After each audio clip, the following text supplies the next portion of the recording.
In February 1994, a man was found unresponsive on a street in London. He wasn't found in a dramatic way. There was no chase, no emergency call, no one frantically searching for him. He was simply there. And he had no ID, no documents, no wallet, no ID that could tell anyone who he was or who might be looking for him. There was only a notebook, and inside it a name, written quickly or simply messily, but a name that would be misread, misspelled, and quickly set aside. A mistake that would keep this man unknown for 30 years. Today's story is about how fragile identity can be, and how sometimes all it takes to restore it is someone willing to look again.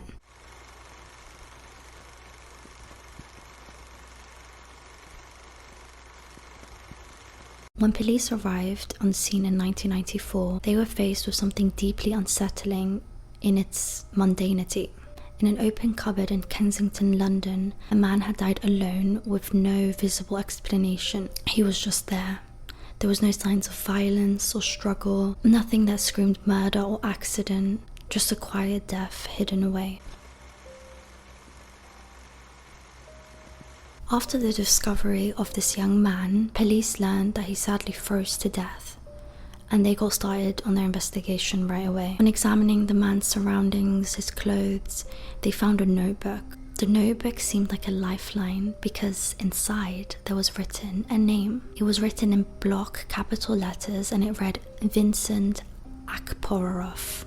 Police started their search. They naturally searched using that name. They searched missing persons databases, immigration records, hospital databases. I don't know if I said missing persons reports, and nothing came up. Police found that no one by that name was ever documented anywhere. No one had been reported missing with that name, not before they found his body, but even in the days, weeks and months after. In their appeal for answers, they decided to describe the man, of course. He was a young man, around 5'8", he was black, and he seemed like he was semi-vagrant. I don't know what that word meant, but I googled it, and it says, someone who wanders or moves from place to place, lacking a permanent home or steady support, but might have temporary shelter or means. So surely this means that people have come across Vincent in one way or another, but maybe they wouldn't have questioned his absence or would have known his full name. But how have no family or friends stepped forward? Could it be that they lost connection to Vincent? Anyway, so days, weeks and months go by, still no answers, and unfortunately, the case becomes cold. Vincent is logged as an unidentified person, logged into a system that's already crowded with so many people who died and were sadly forgotten. But names matter, and sometimes a name written down is not the same name that we were born with. For decades, the case sat untouched. The man was buried, files were closed, and life moved forward without Vincent.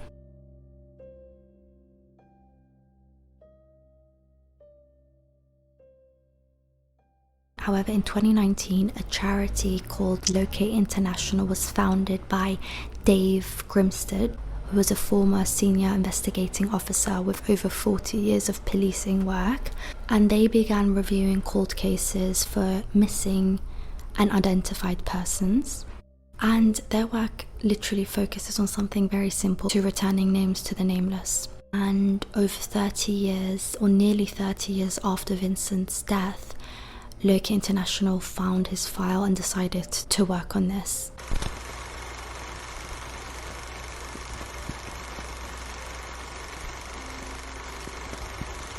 So the charity began by combining multiple different approaches to explore different types of leads. So for example, they use genealogy and open source research.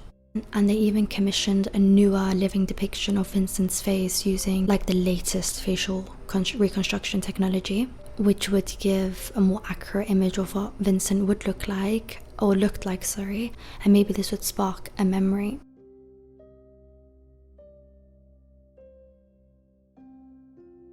Of course, the team began looking on ways to obtain Vincent's DNA because, of course, comparing the DNA of Vincent to potential family would be the best way to identify him. However, the team at Locate would soon find out that it's way harder than it seemed. You see, at the time of Vincent's death, the local council arranged his burial. As he was unidentified, he had what's called a public health funeral, which is, quote, a basic, dignified funeral arranged and paid for by a local council. Under their Public Health Control of Diseases Act 1984, authorities are legally obligated to provide this service if a person passes away and there are no next of kin, which was the case for Vincent. So when investigators attempted to find the burial location for Vincent, they discovered that the records were no longer there, because unfortunately the local council destroyed the records of where Vincent was buried, because they have a retention policy for public health funerals for 7 years, and of course it's been 30 years, so unfortunately the team had no way of finding where Vincent was buried, and so that left the trail cold. And so slowly but surely the team decided to focus on other ways of obtaining answers. The team decided to focus elsewhere, one of which was the notebook with Vincent's name. And so they decided to look at his last name, which was written Akparov. And it's odd because there are no records of that last name, like at all. And so they started to think, what if this was the wrong spelling? Maybe it was misread. I mean, as well, it could also be because it was handwritten. If you write fast or you're hurried, it could be easily misread. So what if the letters have been misread?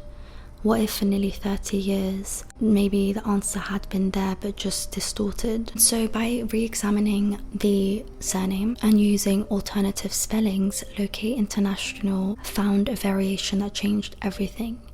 Akparora.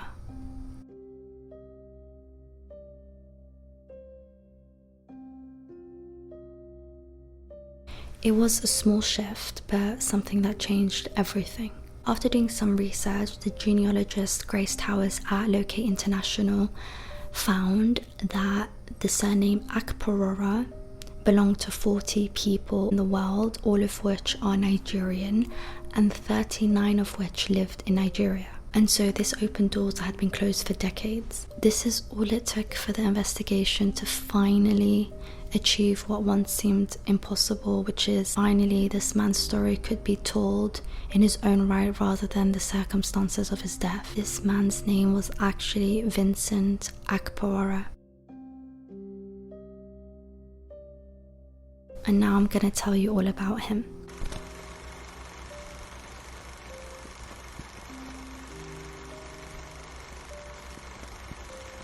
Vincent was born on the 28th of September in 1961 in London to Nigerian parents. His family were quite religious. They visited the local church frequently, and it's believed that Vincent was actually named after a Catholic priest, a French Catholic priest named Vincent de Paul. And what's interesting about this priest is that he was actually extremely passionate about helping the poor and the needy, and actually dedicated to saving abandoned children on the street.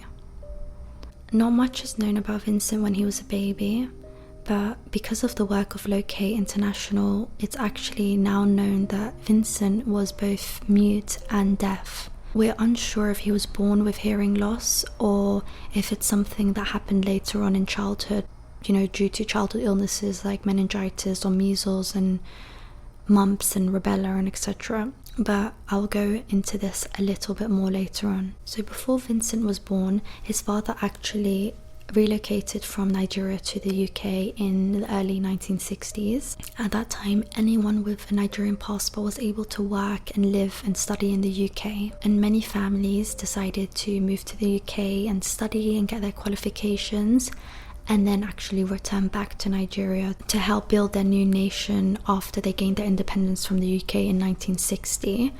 And of course, many other families decided to stay in the UK. However, Vincent's father actually decided to move the family back to Nigeria. He got his law qualification and started practicing law in Nigeria and became very successful. And so what we now know is that the family stayed in Nigeria. However, in the late 1980s, Vincent and his father returned back to the UK.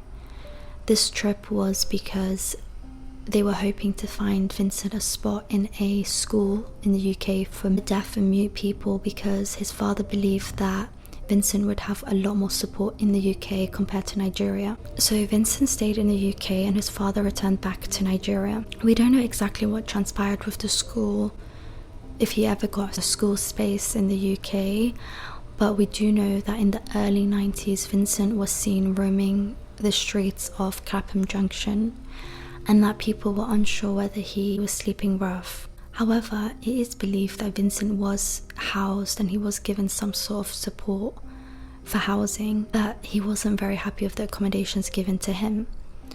A friend of his explained that there were times where he was housed with people that would bully him, and that he remembered Vincent saying that he wished that he was housed with people with similar hearing and speaking needs to him, because he felt like he couldn't relate to talking people. So it's believed that he struggled and was frustrated a lot, which could explain maybe why he favoured being on the streets instead. Anyway, away from his living conditions, Vincent was described as a very autistic person. A friend of his said that he used to have a little notebook where he would draw like cartoonish characters and little doodles, and that he dreamed to be able to go to an art school or design school, just anywhere where he could be creative, because he was a very creative person. As I said earlier, Vincent was unable to speak. Now we believe that the notebook that was found with him, with his name written on it, was a way for him to communicate when people asked for his name or whatever situation it could be. But it must have been extremely difficult for Vincent at that time, you know. I can't even imagine, especially with the housing and the communication and everything else. But sadly, not much else is known about Vincent. His family were located and informed about Vincent's passing in 1994. However, they told the charity that they were aware that he passed away in 1994, but they didn't know the details and that they didn't want to know any more details. They thanked the charity, but they said that they didn't want any more involvement. This case is truly heartbreaking. I mean, it's great that 30 years later Vincent was given his name and identified, but the whole case still hurts. I mean, the idea that he was potentially named after a priest that would save abandoned children on the street, yet he was left abandoned on the street to freeze to death. Like, it's truly heartbreaking, and I don't know, I have no words actually, because I actually have no words.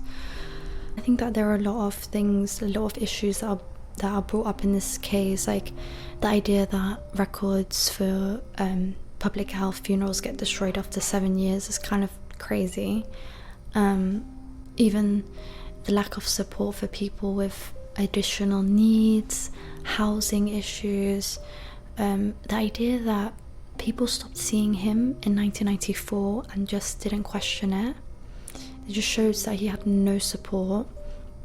I mean, not to mention his family's reaction to finding out how, you know, they finally got details on how he passed away, and they didn't want to know anymore. I mean, it's just really sad. I feel really, really, really sad. And, you know, this is why charities like Locate International are amazing, because it shows that there are people that care, and that there are people that will try to return names back to the nameless and to find or put effort into finding missing people. You know, I don't know. But anyway, thank you for listening, and my biggest thanks goes to Locate International, because they are just amazing. And yeah, I feel like the last 2 episodes that I did were missing peoples or unidentified people to this day. This is the first one where there is actually an answer at the end, but the message stays the same. It's just unfortunate that we live in a world where this happens, where people go missing and there's no answers, and families waiting for answers, or there's unidentified bodies and no one knows who they are, and then records get destroyed and whatever. Anyway, like I said, thank you for listening, and I hope you have an amazing day. Bye.